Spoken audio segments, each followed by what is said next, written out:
آپ دوستوں سے بھی شیئر کروں تو اس پہ تھوڑی مشاورت چل رہی تھی، تو امید ہے کہ آپ کمفرٹیبل ہیں۔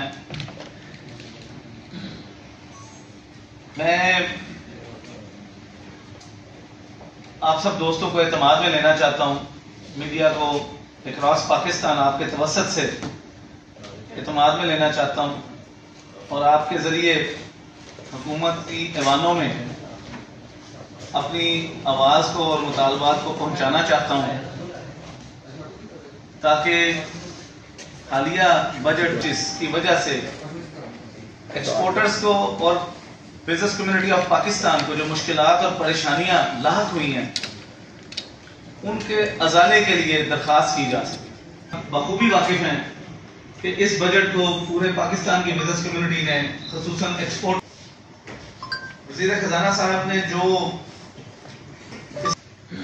اڑان پاکستان پہ عمل کرنے کے لیے وہ ان کا اپنا نظریہ ان کے لیے ٹھیک ہو سکتا ہے، لیکن سارا پاکستان اور سارے پاکستان کے ایکسپورٹرز اور بزنس کمیونٹی غلط نہیں ہو سکتی، کر لینا چاہیے اور ان کو اپنی ہٹ درمی اور ضد جو ہم پر مسلط کی جا رہی ہے جس کو ہم بھی نہیں جانتے، پاکستان کی عقل سمجھ اور فہم سے یہ بات باہر ہے اور بالاتر ہے کہ وزیر خزانہ کون سا پاکستان بنانے جا رہے ہیں، یہ کون سی ایکو سسٹم ہے جس کو وہ لا کر تو ایکسپورٹ کو بڑھا لیں گے، انڈسٹری کو پروان چڑھا لیں گے، زیادہ نوکریاں کریٹ کرنے میں کامیاب ہو جائیں گے اور حکومت کو اس کے اہداف حاصل کرنے کے لیے ایک سازگار ماحول مہیا کریں گے۔ ٹیکسیشن کا نظام جو وہ لے کے آ رہے ہیں، وہ ٹیکسیشن کا نظام 100% متنازع ہے، 100% گراؤنڈ ریالٹی سے مسابقت نہیں رکھتا۔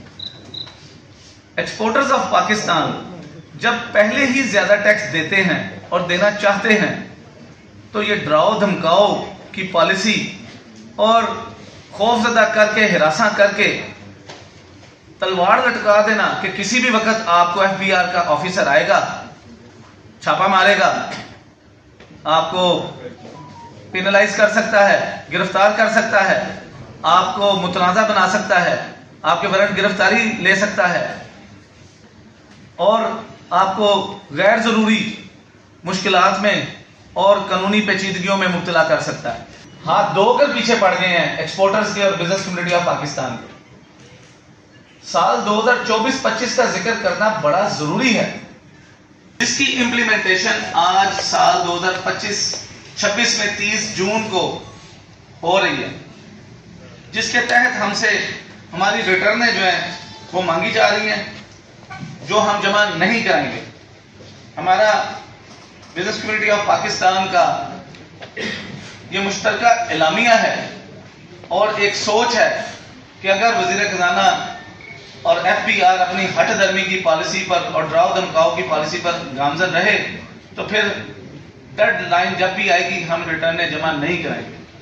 میری آواز نہیں ہے، یہ آج ستائے ہوئے بزنس مین کی، ایکسپورٹر کی، ٹریڈر کی، امپورٹر کی آواز ہے۔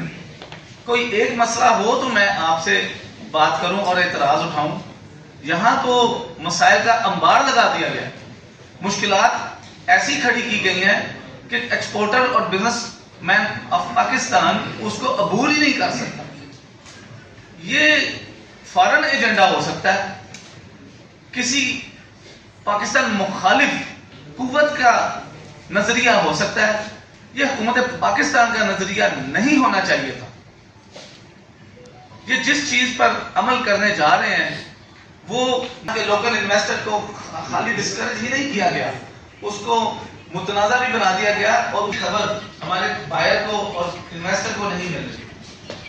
ویسے بھی انٹرنیشنل میڈیا ہے جس کو وہ ایکسپلائٹ کر کر پاکستان کے ٹریڈ کے مقاصد، انٹرنیشنل فارن پالیسی اور ہماری جتنی بھی کاروباری ضرورتیں اور مقاصد ہیں ان کو وہ ڈیمیج کر سکے۔